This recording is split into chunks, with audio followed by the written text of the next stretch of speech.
Hello my dear friends and welcome to StudyIQ. I am Joy and today in this lecture we will discuss about the challenges ahead of United States. Now let us first analyze what is the current affair.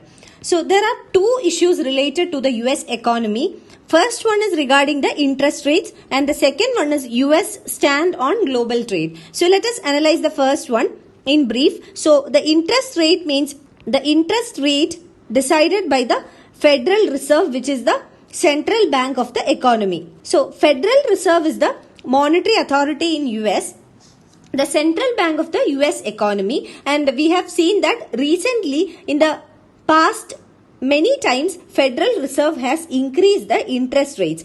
Now this is regarding interest rates. Now the second one is the stand on global trade. We have already discussed about the trade war of US with China and how it is destroying the trade culture globally. So this is the second concern. So based on these two, US will face certain challenges in the future. So we will be discussing those challenges US will face in the future. Now firstly, let us analyze what is the relationship between inflation and the interest rates. In macroeconomics, interest rates and inflation are directly linked. So generally, when the interest rates are less, that is reduced interest rates, this will lead to more people borrowing more money. So when interest rate is less, there will be more borrowings. This is because when the interest rates are less, the cost of credit is very less. And because of this, borrowings will increase. And what is the result of more borrowings? When people borrow more money, this means that people have more money to spend. So the spending capacity will increase. And when the spending capacity increases, there will be more demand in the economy. And this will lead to higher rates of inflation or demand pull inflation. So demand pull inflation is caused due to an increase in the aggregate demand in the economy. So when demand is more than the supply, the prices will increase and this will cause demand pull inflation. So when the interest rates are low, this will mean that there is higher rates of inflation or demand pull inflation in the country. And this is the process how inflation will increase due to a lesser percentage of interest rate. And the opposite will happen when there is an increased interest rate in the economy. So increased interest rate means that the borrowing cost is very high. Therefore, the borrowings will come down.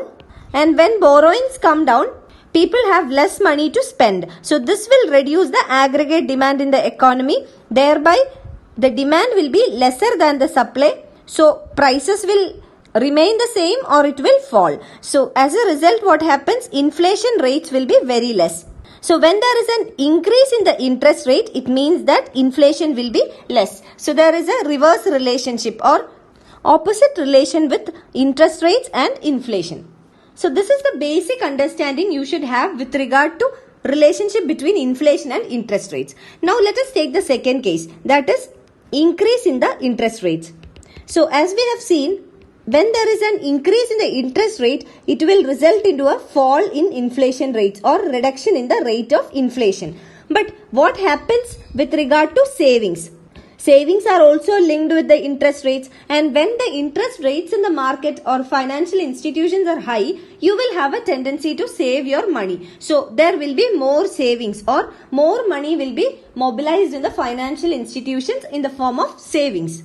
This is because the returns will be high. The interest rates are high. This means that the returns on savings are high. So already with higher interest rates, the demand is lesser. And now again with that, the savings also increased. That means the disposable income, that is the income that is available for spending, it has come down. So when the disposable income also comes down along with a decrease in demand, this will have a significant impact on the aggregate demand in the economy. The aggregate demand will fall. So when aggregate demand in the economy falls, what will happen? The supply also will fall because the supply is just to meet the demand. Otherwise, if supply is high and demand is less, that means this will create a excess of supply or surplus. So that is not an ideal condition. So in order to match the demand and supply, the supply will come down.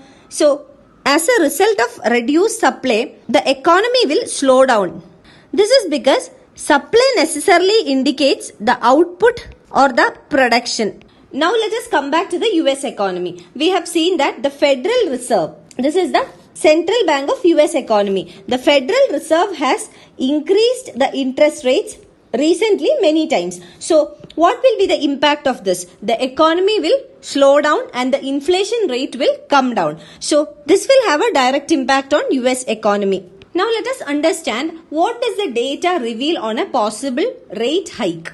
Now going back to the history, the background, after the financial crisis and the recession period of 2008-9, the US economy or the US central bank has maintained a policy of zero interest rates for a longer period of time. So what is the impact? After the financial crisis and the recession period, it was necessary to bring back the economy into normal.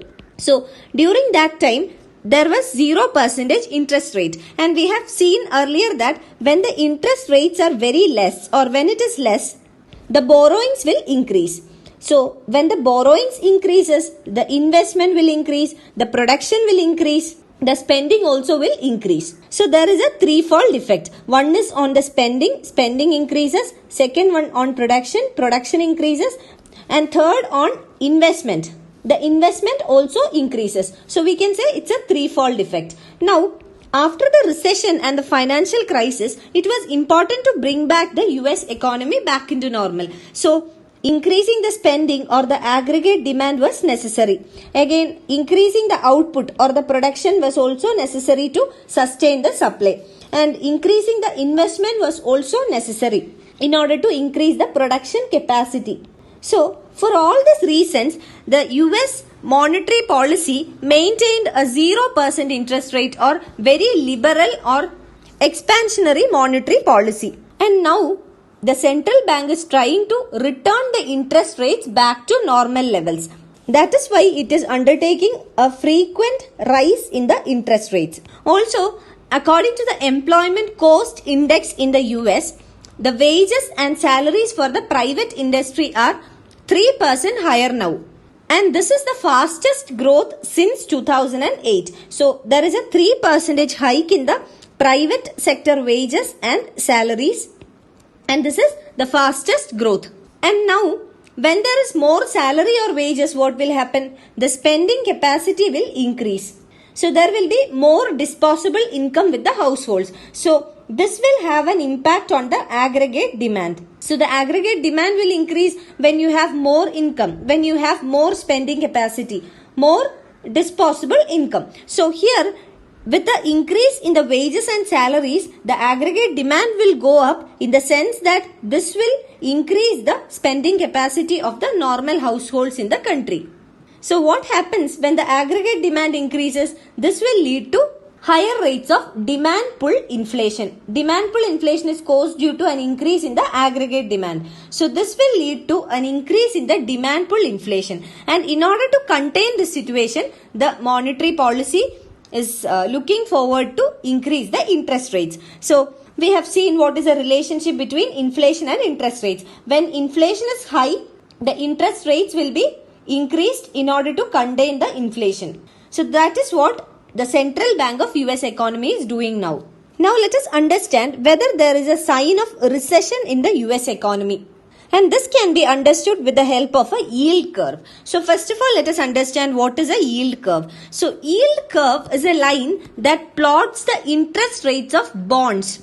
So here the interest rates of bonds are plotted on a yield curve, but these bonds need not necessarily have the same maturity date. This means that the bonds have different maturity dates, but these bonds have the same credit quality. So yield curve is a line that will plot the interest rates of all the bonds that have equal or same credit quality but different maturity dates. So the concept of yield curve, I hope it is clear for you. Now let us analyze it. Now let us understand how would a normal yield curve look like.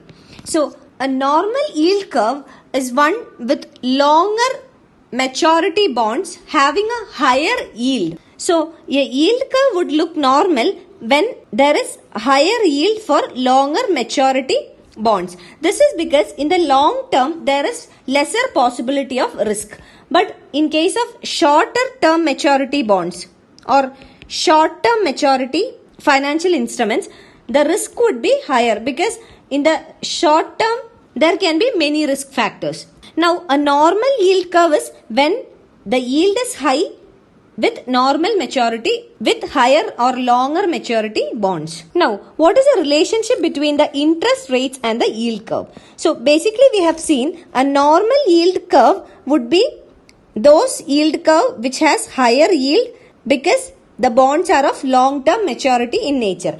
But with the interest rates hiking, with an increase in interest rates, what will happen? The short-term returns will be high because the interest rates in the market are high. So, for the short-term bonds, the returns will increase and this will be more than the returns in case of long-term maturity bonds. And such a yield curve is called inverted yield curve.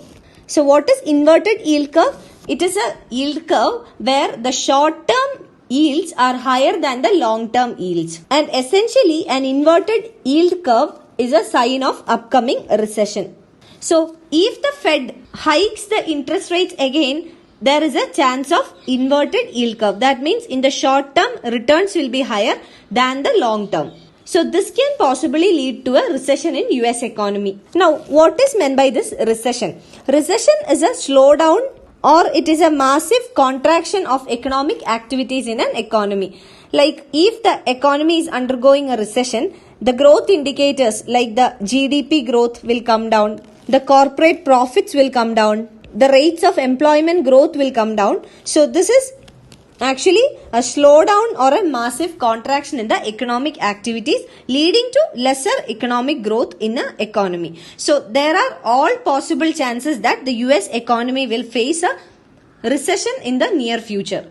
And this is if the Fed Reserve increases the interest rates again. Now, what is the way ahead for US? We know that US and China are involved in a trade war.